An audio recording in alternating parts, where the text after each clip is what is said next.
வணக்கம். மிக உயரமாக இருப்பது மலை. அந்த மலையிலிருந்து சற்று உயரம் குன்றியிருந்தால் அது குன்று.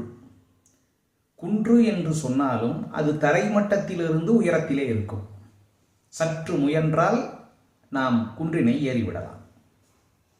குன்றிருக்கும் இடமெல்லாம் குமரன் இருக்கும் இடம் என்பார்கள்.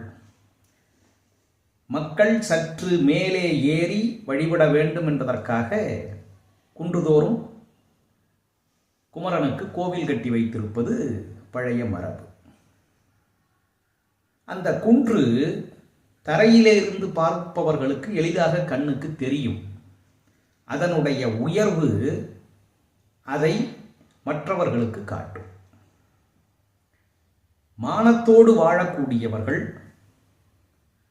கொள்கையின் அடிப்படையில் வாழக்கூடியவர்கள் குன்றினைப் போல, மலையினைப் போல அனைவராலும் உயர்வாக மதிக்கப்படுவார்கள். நிலையில் திரியாது அடங்கியான் தோற்றம் மலையினும் ஆன பெரிது என்கிறார் வள்ளுவர். குன்றி மணி என்று ஒன்று உண்டு. அது மிகச் சிறியது. தரையிலே இருந்தால் கூட தெளிவாக தெரியாது. பக்கத்திலே எடுத்து பார்த்தால்தான் அது தெரியும். வள்ளுவர் கூறுகின்றார், குன்றினைப் போல உயர்வாக வாழ்ந்த ஒருவன் மானத்திற்கு கேடாக ஏதேனும் ஒரு சிறு தவறு செய்துவிட்டால் அவனுடைய புகழும் சிறப்பும் குன்றி போய் குன்றி மணியாக மாறிவிடுவான்.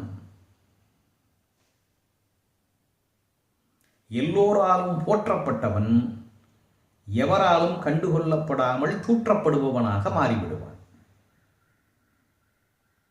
மானம் என்ற அதிகாரத்திலே வள்ளுவர் பேசுகின்றார், குன்றின் அணையாரும் குன்றுவர், குன்றுவ குன்றி அணைய செய்யின். நன்றி, வணக்கம்.